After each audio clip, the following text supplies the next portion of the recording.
All right, let me talk about normative political theory again, but here let us look at the relevance and the criticisms that have been leveled against the theory.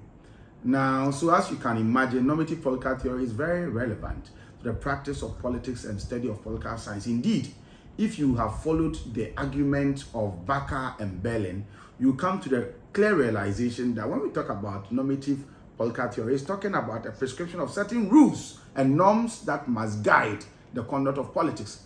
Therefore, because it prescribes rules and norms that must guide the conduct of politics, there is always a certain certainty and clarity as to the rules of the game instead of rules that are non-existent. It gives us NPT, normative political theory, gives us an idea of a certain rule or some rules that must regulate and guide the conduct of politics. And so, apart from it giving us the rules that must guide the conduct of politics, it gives us some certainty and clarity as to those rules that must always be in existence to guide us.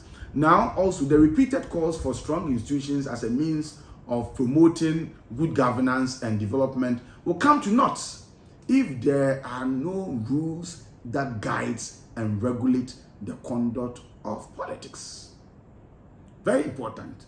So, NPT or normative political theory gives us rules, it gives us certainty, and it helps us in promoting the argument or the need for strong institutions, because if you are talking about strong institutions, you are talking about the fact that the rules of the game must always be there. Again, normative political theory promotes accountability and responsiveness in the sense that the actions and activities of government and leaders are judged by the rules that are expected to guide them.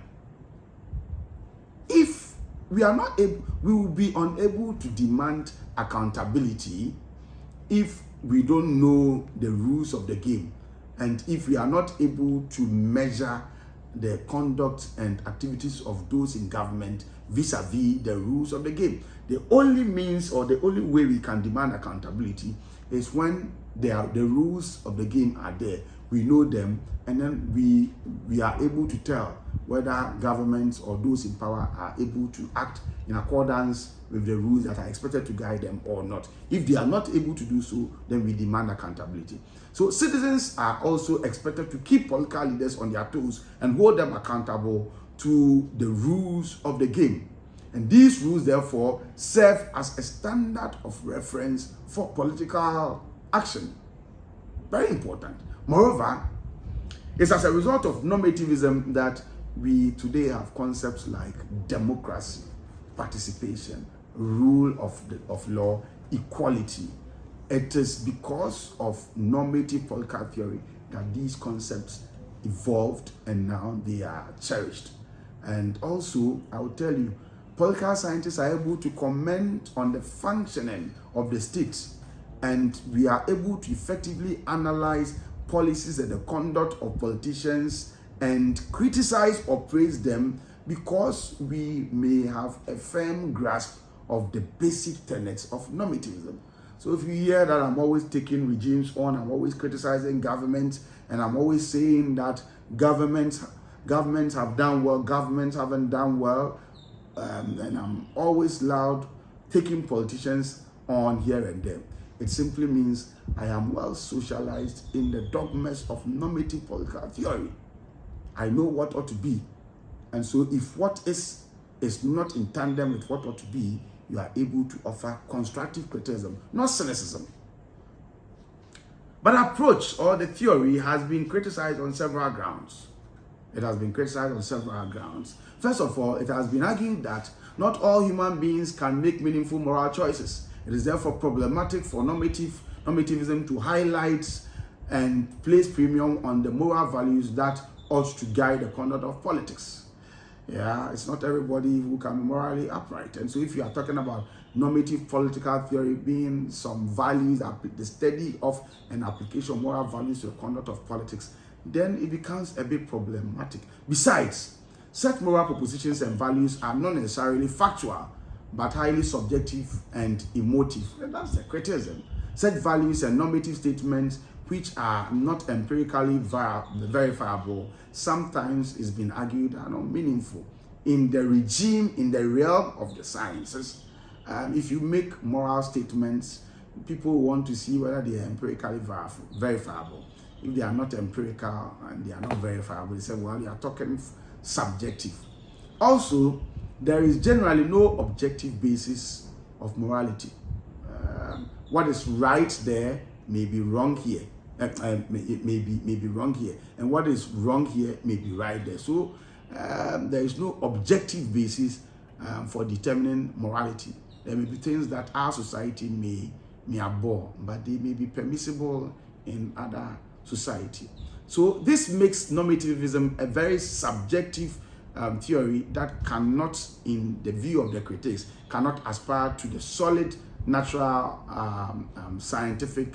It cannot aspire to the solid natural scientific discipline. It cannot aspire to the same status as a solid natural scientific discipline. Indeed, according to logical positivists, the subjective moral statements of normativism may not necessarily be false. They may not necessarily be false, but they may be, technically speaking, nonsense. Not nonsense, nonsense.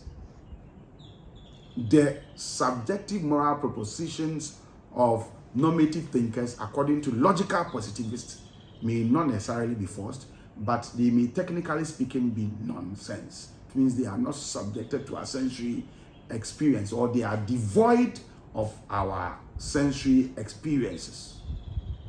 Also, the theory has been criticized on the ground that sometimes it is too abstract and deals with issues that are remote or very far away from the realities of life. And generally, the approach is regarded, again, as being very unscientific and backward because it highlights values that may have no bearing or relations with current things. They may have no bearing or relations with current experiences of man. But these are some of the criticisms. But let us see how the normative thinkers also try to respond to some of the criticisms that may have been leveled against it. First of all, advocates of normative political theory say that, first of all, they do concede that moral propositions are not facts. However, they argue that conceding this alone would not do any damage to the theory. This is because the theory is able to make use of facts and evidence that comes from the descriptive disciplines of the social sciences. Whatever they say may not be factual, but they are able to back their findings with the facts and evidence from the other social sciences. Remember, I told you that they borrow from the disciplines and concepts from the other social sciences. So they may be talking about what ought to be, but they can also be able to back their claim as to what ought to be by making use of the empirical findings of other social science disciplines to back whatever their claim is. Secondly, the theory is able to disclose the logical relations implicit in all moral discourses and arguments they advance, in the same vein as the natural sciences emphasize logic and critical thinking as important tools. So even though they may be prescribing what ought to be, they are able to disclose or tell you the logic behind their prescription. And if the natural sciences use logic and critical thinking as important tools, and moral propositions or normative political theories are also able to describe logical relations implicit in moral arguments, then they are also an important theory, or they constitute an important theory that cannot be relegated to the background. Thirdly, even though the theory is criticized for prescribing only what ought to be, it has been argued that facts alone cannot make sense.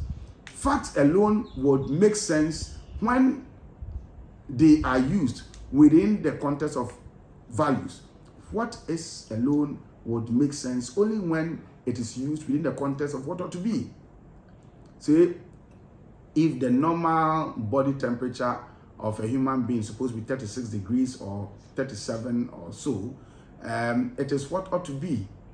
Now, if you go to hospital and you check and your temperature is 100 degrees, you see, that is what is. That what is, you will be able to know that you are not well because you know what the temperature ought to be. So the value fact distinction, the what is what ought to be distinction is not relevant because the two must go together, because what is can only make sense to us when we know what ought to be. Again, before one is able to prescribe what ought to be, one should be able to know what is, or the factual situation on the ground. It is in this regard that the theory studies institutions in their operational forms. Before one is able to prescribe what ought to be, one must first understand what is. And I'm saying that is the reason why I asked you to underline the study of institutions in the operational forms. The theory tries to understand the what is situation in terms of how institutions are working before it is able to prescribe what or how the institutions ought to perform. You understand the what is as far as the institutional performance is concerned, to be able to appreciate the deficiencies and challenges of the workings of the institutions before you be able to prescribe how the institutions ought to work.